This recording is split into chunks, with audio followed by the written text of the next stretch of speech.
To the world we all know, which may or may not be the best world possible, once again springtime had come. But all the magic of spring was not enough to conceal the misery of Manor Farm.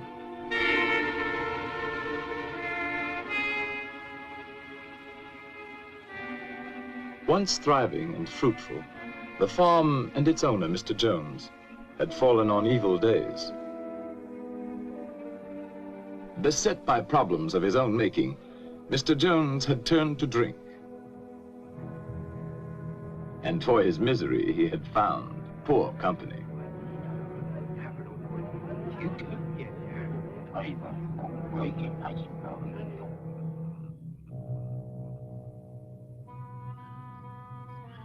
On the evening our story begins, it was later than usual when Mr. Jones came home from his drinking to make his rounds.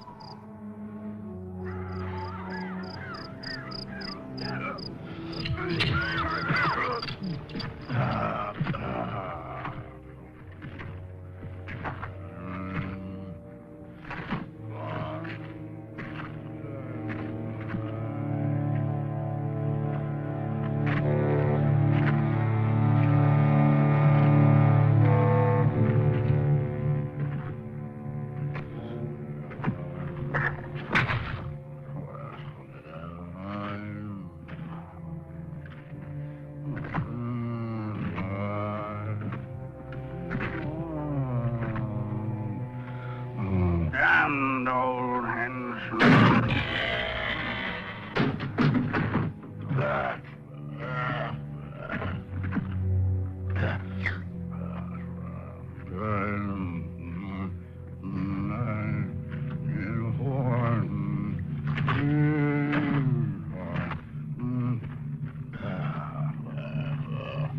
Good for nothing beasts. Eat their heads off.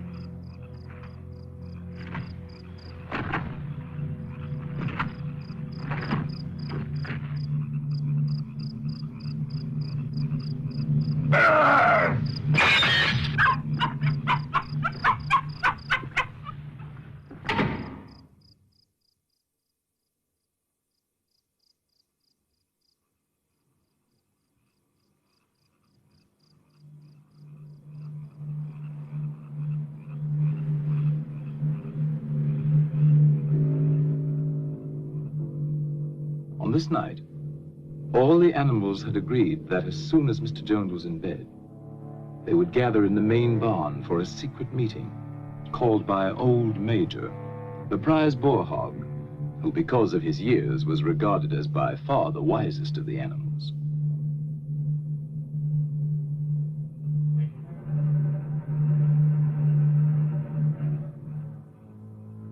The other pigs started first for the meeting, being clever and fond of taking the lead.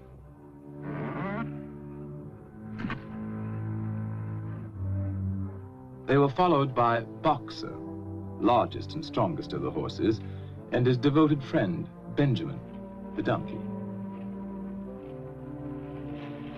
All the other animals, great and small, were anxious to get there, for such a meeting had never been held before.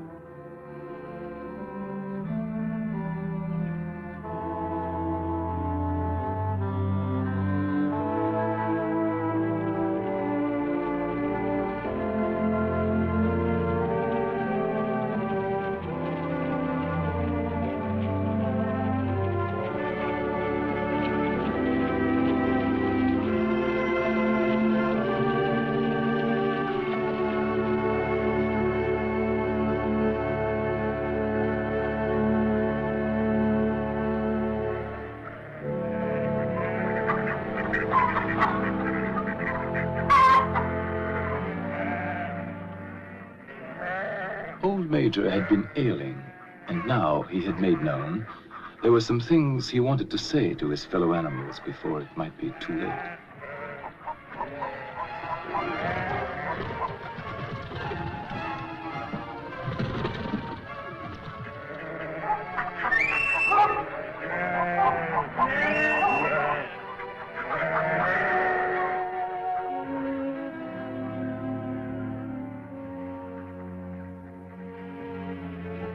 It took a while for all to find their seats.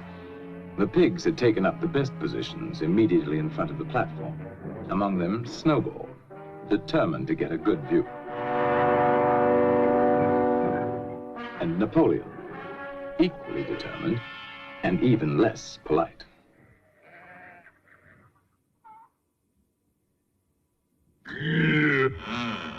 What was that? No. No, it wasn't Mr. Jones.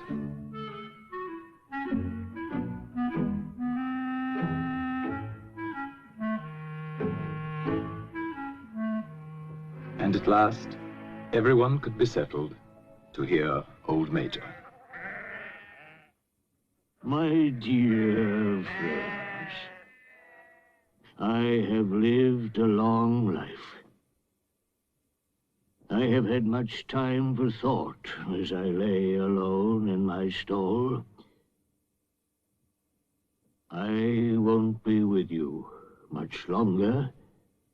And before I die, there's something I want to tell you. Few of us will ever know the blessings of a peaceful old age. You, boxer, when you have given the last of your great strength, what then?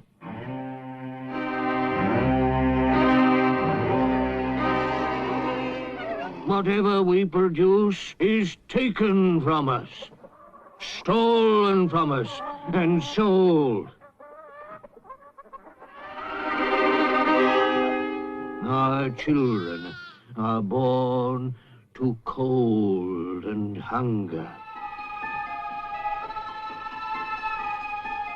Look at them while you can. You porkers, do you know what the future holds for you?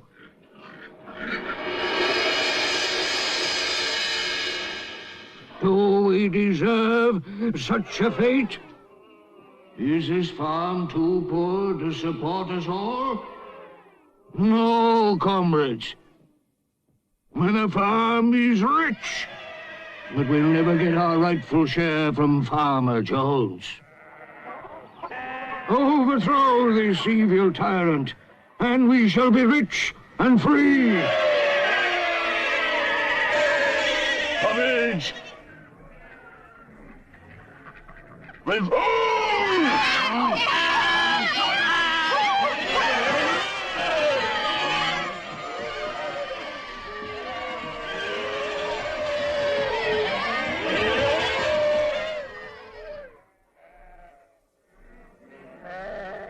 But remember, when you have got rid of Jones, don't adopt his vices.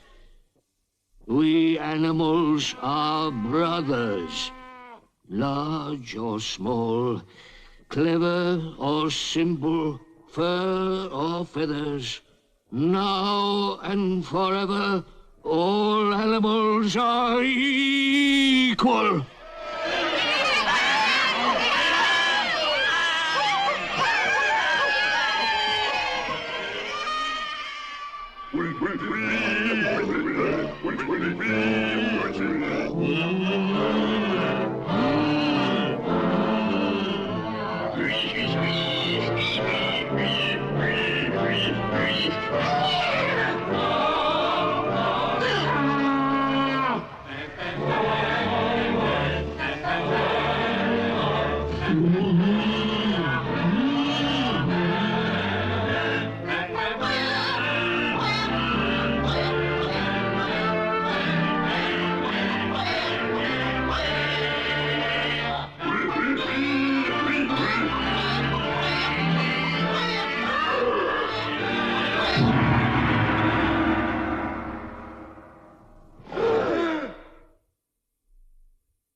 very next morning, sooner perhaps than old Major would have predicted, the animals found their situation quite unbearable.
And so, almost before they realized it, the animals had fought and won. They had casualties to mourn, and those who died left children to be cared for.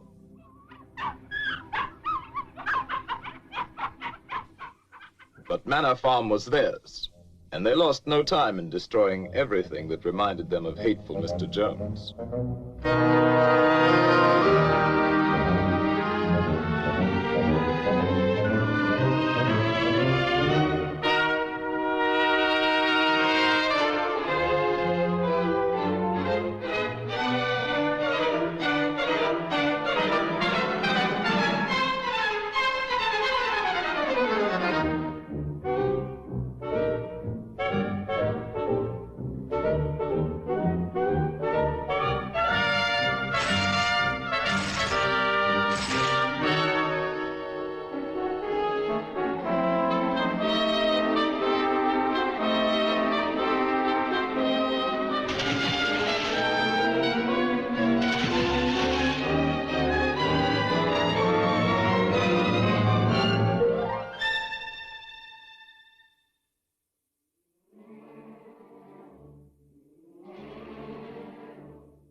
When it came to Mr. Jones's house, the animals hesitated.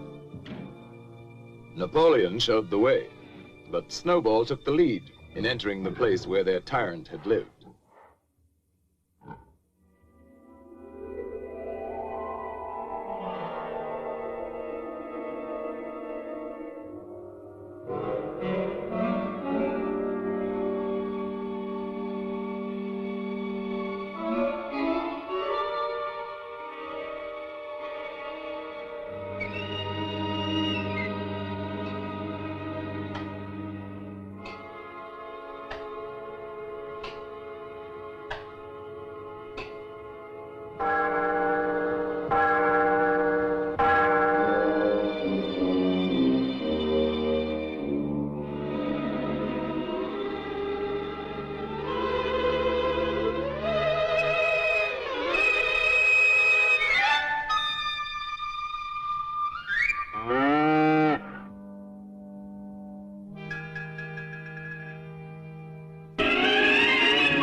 The animals were all agreed that Jones's house was no place for them. All, that is, except Napoleon.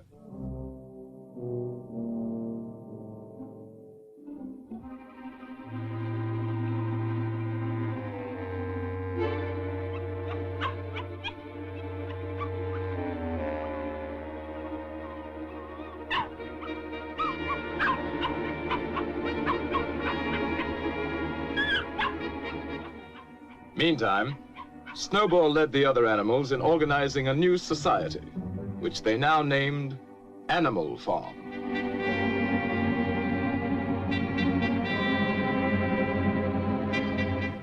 So that all might see and agree, the laws of Animal Farm were inscribed in a prominent place, to be remembered and obeyed forever.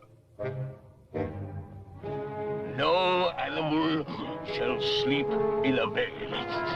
No animal shall drink alcohol. 4 legs good, 2 legs bad. Wings count as legs.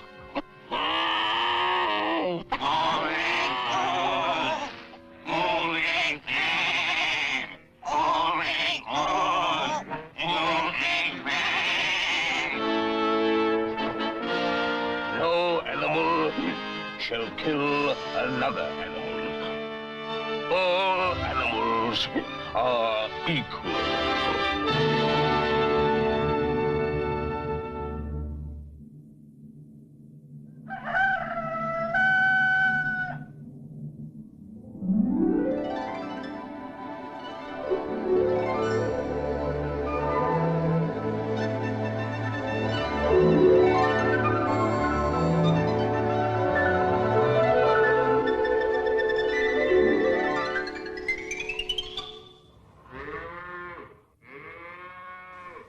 Tending farm by themselves posed problems for the animals, but the pigs could think of a way around every difficulty.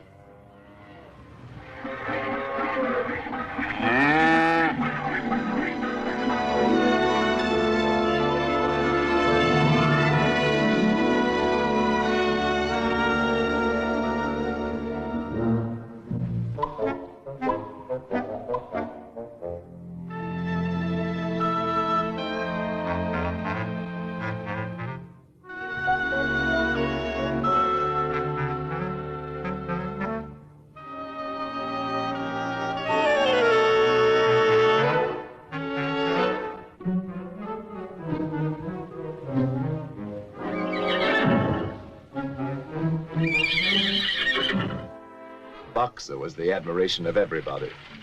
He had been a hard worker in Jones's time, but now he seemed more like 3 horses in one.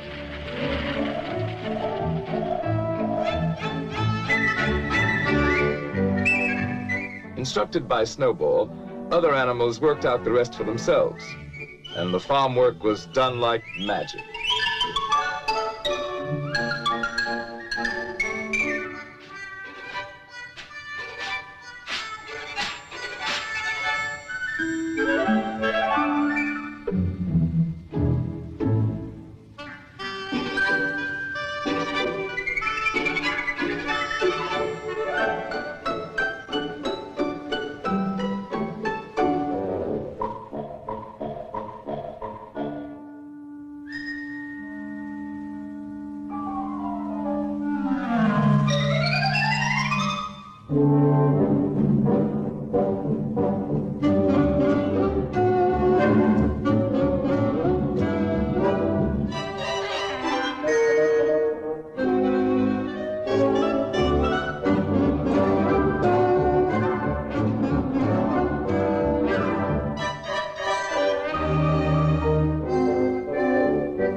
The success of their efforts delighted everyone, including sly Napoleon and his constant companion, Fat Pink Squealer.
That summer, the animals, without any help or any interference, made a going proposition of Animal Farm.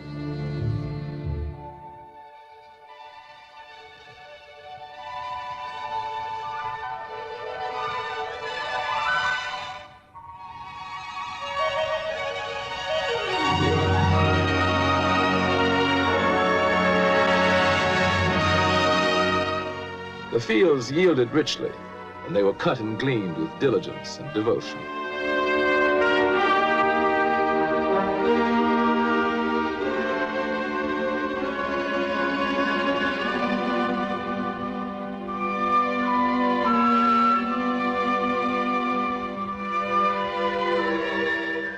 With the harvest safely home, the animals had time to think of the future.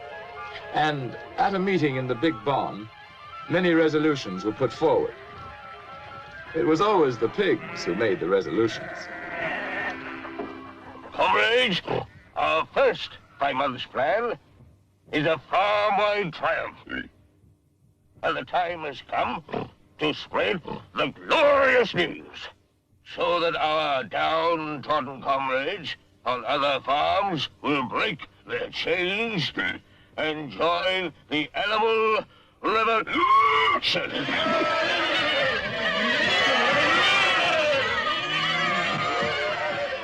Go! Tell the wonders of Animal Farm to the world!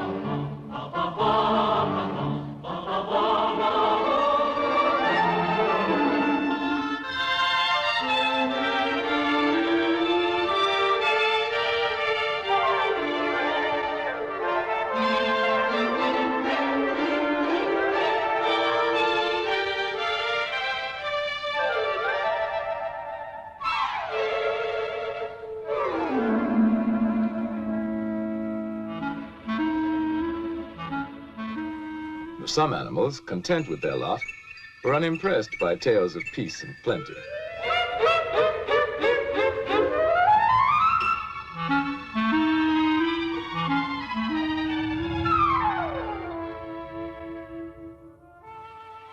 Others, happy in their own surroundings, were alarmed at the thought of any change.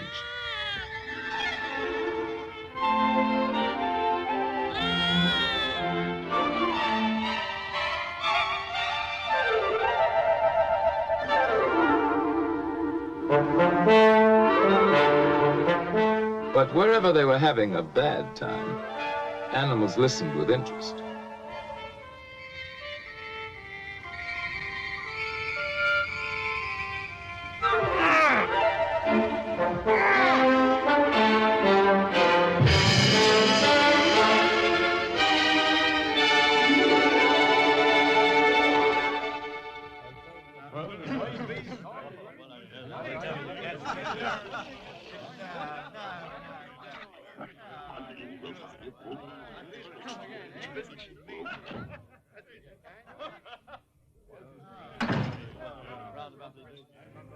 In certain quarters, the rebellious behavior of a lot of dumb animals caused indignation and much conversation. But nothing was done about it, for the drunken Mr. Jones and his cronies did not know what to do. Snowball felt that education was the animal's next necessity. Some of the animals were brighter than others, of course. B! C! D!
Snowball set himself to solve the problem of power on the farm. And so did Napoleon.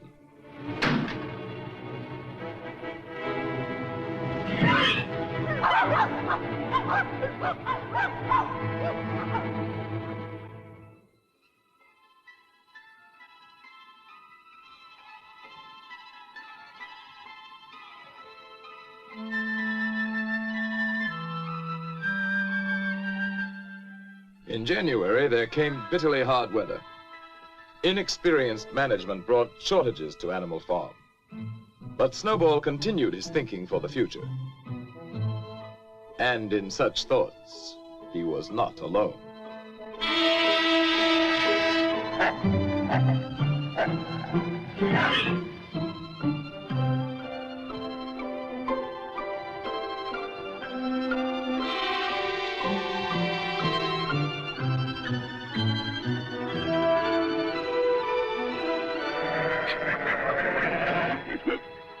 Comrades, I have prepared a new plan for Animal Farm. Here it is. All it needs is your vote. At first, we will have to work more and eat less. But my plan will bring us electricity. It will mean a warm barn in winter. A light in every stall. Sty at roost. Luxury for all.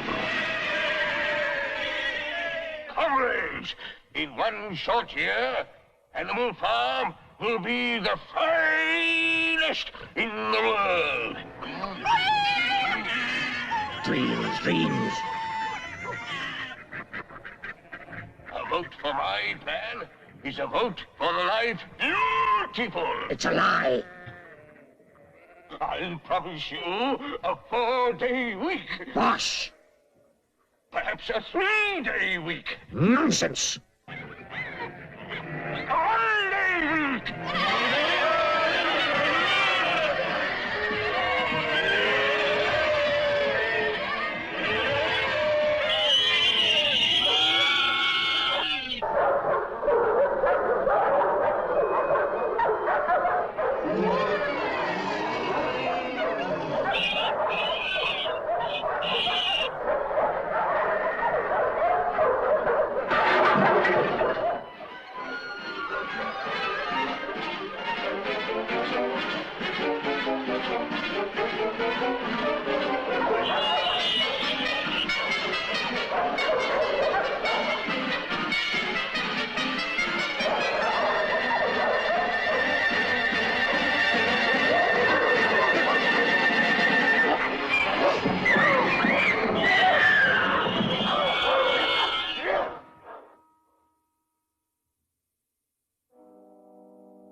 With Snowball disposed of, Napoleon stepped up confidently to take charge of Animal Farm, and Fat Pink Squealer became his obedient follower and assistant.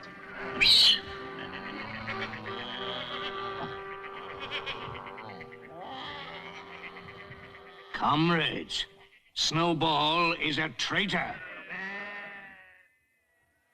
What was he really planning? To bring back Jones.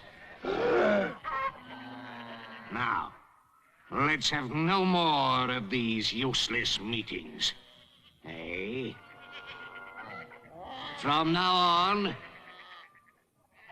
I'll protect your interests. And I'll make your decisions.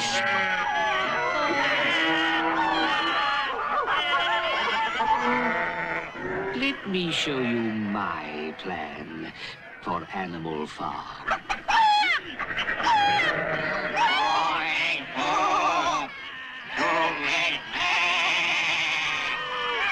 Hooray! For Napoleon! And so the windmill was started after all.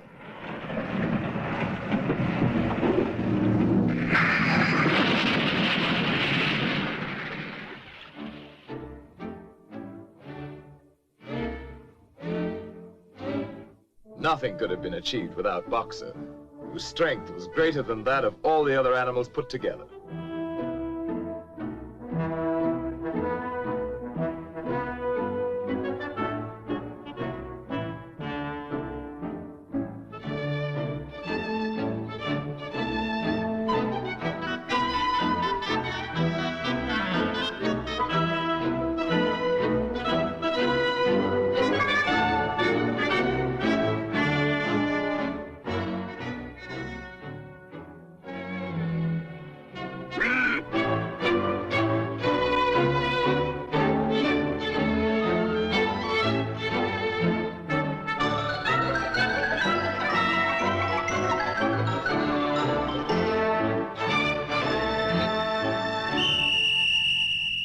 Superintended by the pigs, all the animals worked long shifts which lasted from dawn till dusk.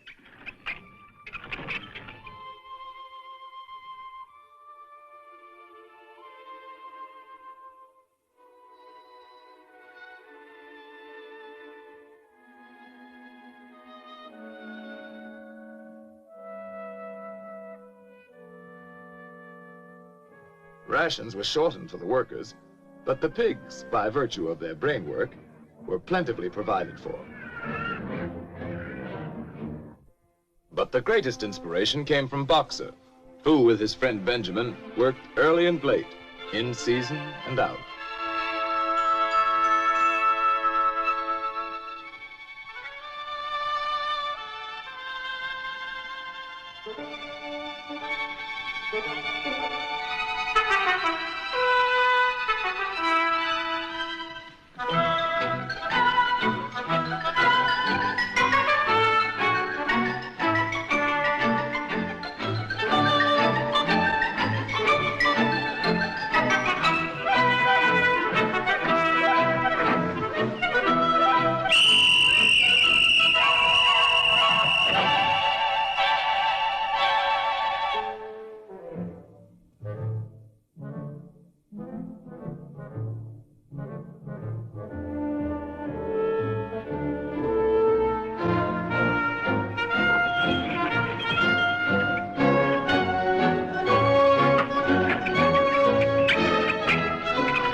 One evening, after working long and late, as usual, Boxer and Benjamin made a curious discovery.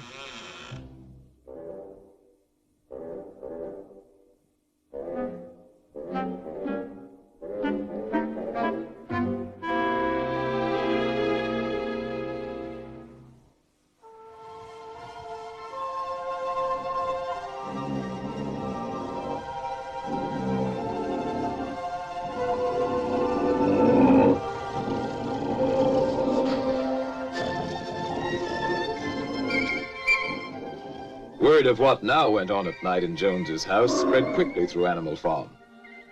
Some of the animals thought they remembered a law against beds, but obviously they were mistaken.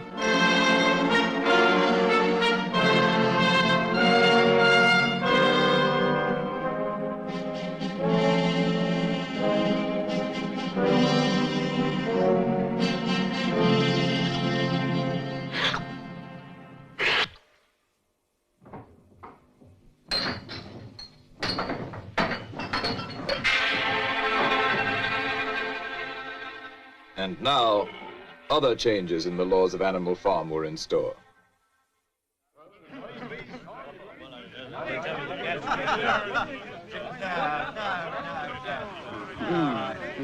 Those ungrateful beasts of yours. Cheer up. This won't last. Another winter will bring them to their knees. Anyway, where are they gonna buy the things they need? In Mr. Jones's circle, the subject of shortages at Animal Farm was a popular one. And a sharp trader named Whymper was just the sort to do something about it.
Comrades, our leader, as wise as he's beloved, has decided to trade with the outside world. Not for gain, of course.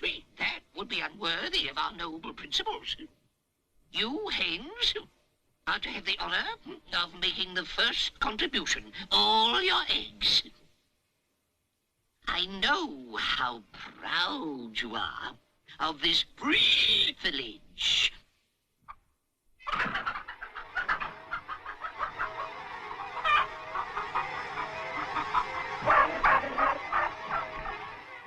The chickens seemed to remember old Major's saying that their eggs should never be taken from them.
innocent suffered with the guilty, and the chickens' uprising was short-lived.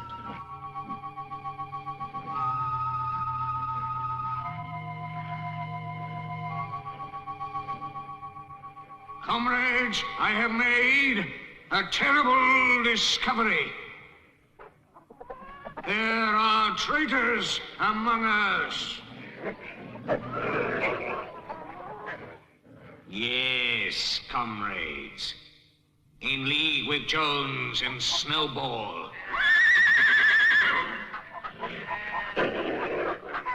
To destroy Animal Farm.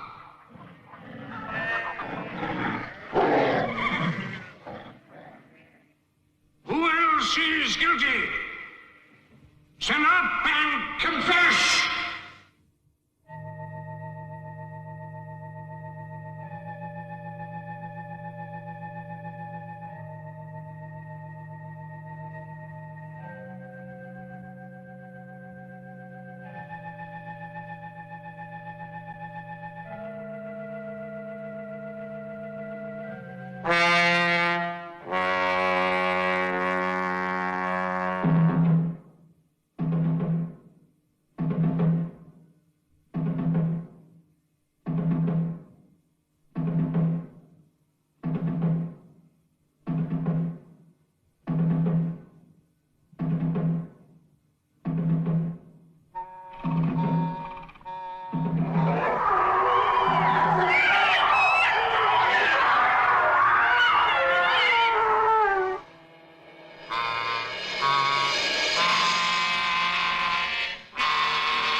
Is now complete. We have no more use for that song, seeing it is now forbidden, under penalty of death.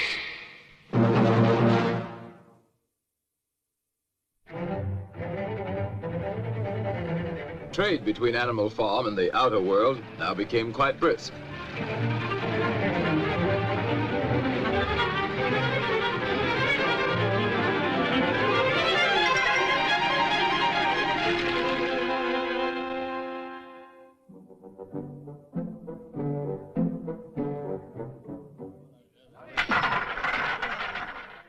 As might be expected, Mr. Whymper's profits inspired others to seek their share, or at least give vent to their jealousy.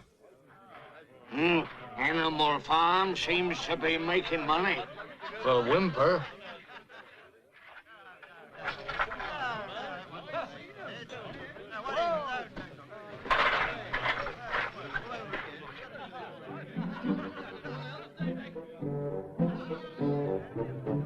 Who ever heard of animals running a farm? Have you seen a windmill? Come on, let's kick him out. Yes, kick him out.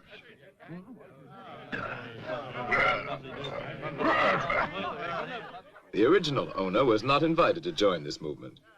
His neighbors let him know his day was done.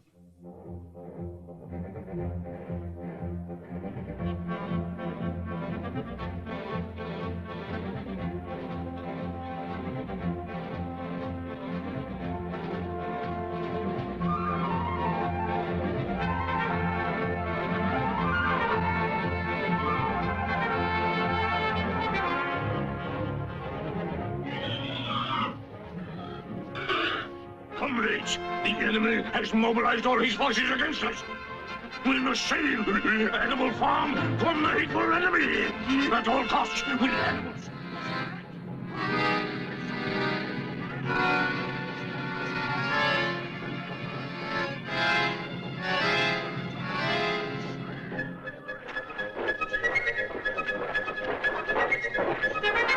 Now is the time to fight, to die for Animal Farm. Let us show them all that Animal Farm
Now began the heartbreaking job of rebuilding. And as before, Boxer and Benjamin worked hardest of all. By now, supervision of the work by pigs was hardly necessary, so they had time for less laborious pursuits.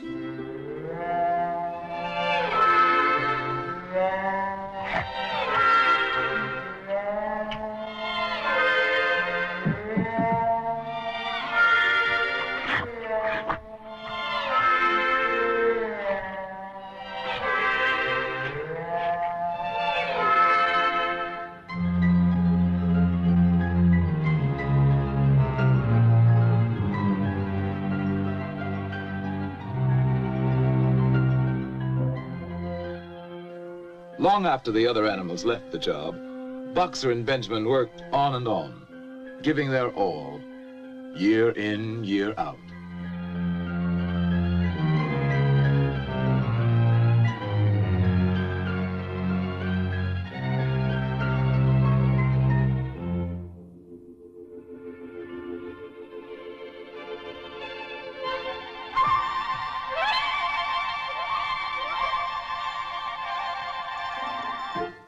A new generation of pigs grew up, endowed with what were considered arts and graces very flattering to Animal Farm and its presiding genius.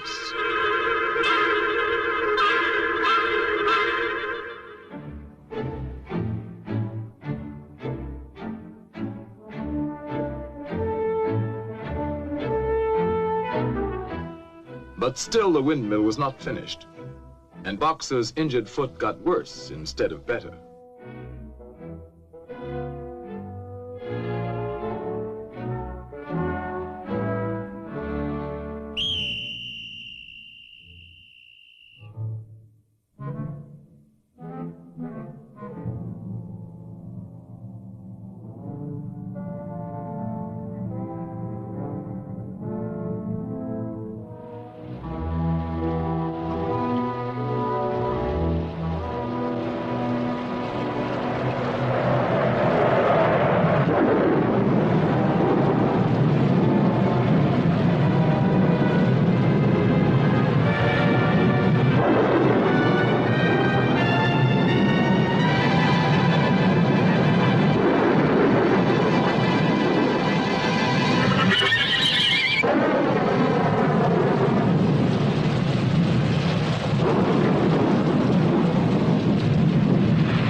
It looked as though Boxer were dead, but he wasn't.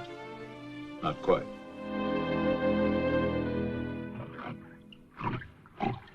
Boxer's hurt bad. He'll never work again. What do we do?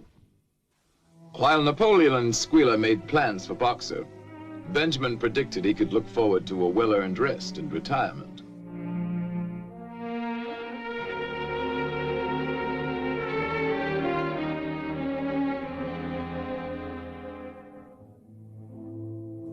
Next day, the windmill work went on as usual, but now without Boxer. And during the morning, what appeared to be an ambulance arrived. Only Benjamin suspected it wasn't an ambulance.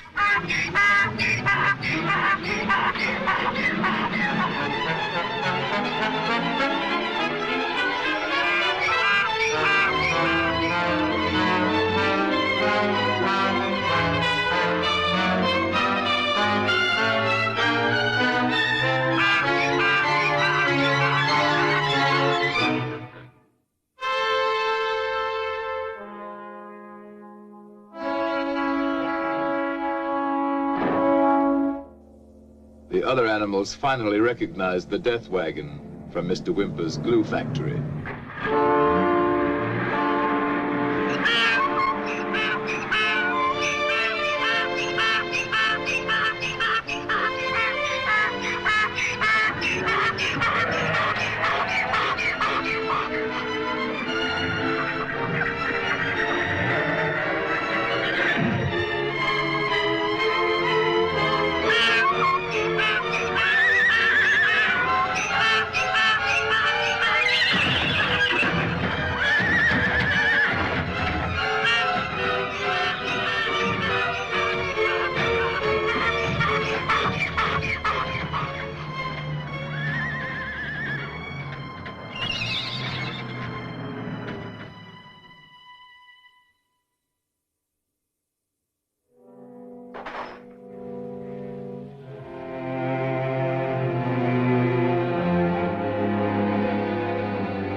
was with him right to the end. His last words were, "Forward, comrades! Long live Napoleon!"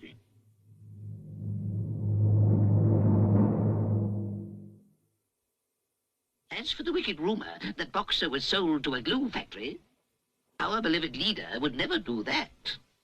Long live Napoleon! Long live Napoleon!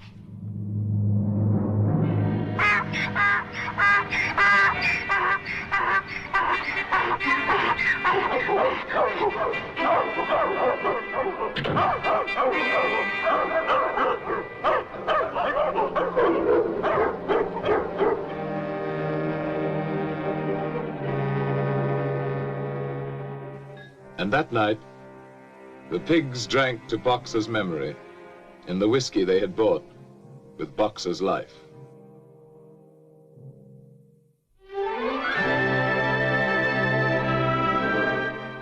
Years passed. The seasons came and went. The short animal lives fled by. The completed windmill stood as a monument to its builder's faith and sacrifice. But the animal's revolution was only dimly remembered. Outwardly, Animal Farm appeared prosperous, but the animals themselves were no better off, with the exception of the pigs and their supreme leader, Napoleon.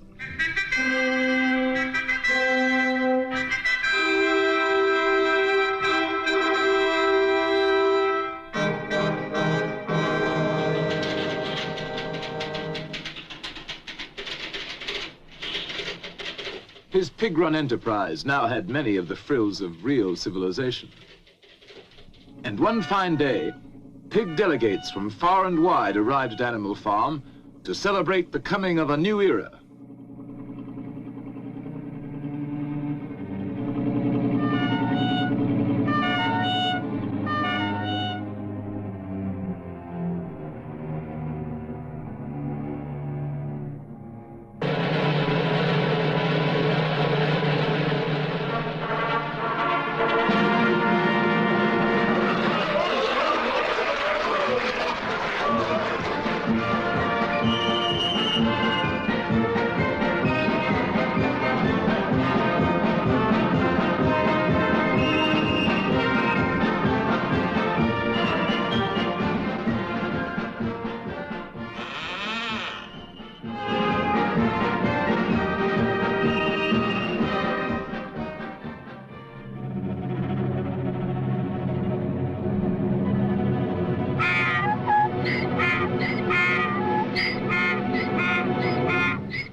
When reports of this great change reached them, other animals everywhere were incredulous.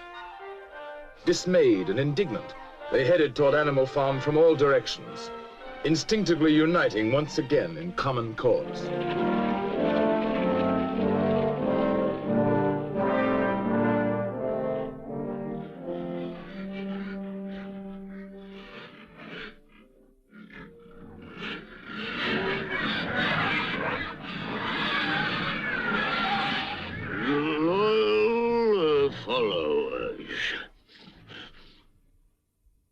On farms owned and operated by pigs, there is order and discipline.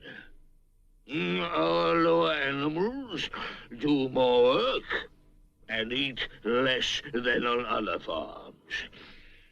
This will encourage you to make your lower animals work even harder and eat even less.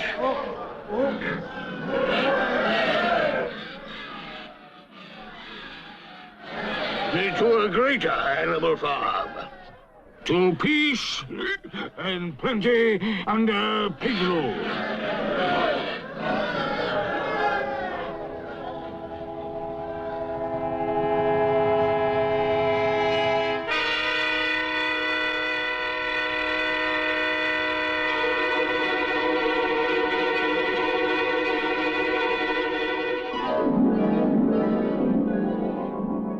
into the day when pigs own and operate farms everywhere.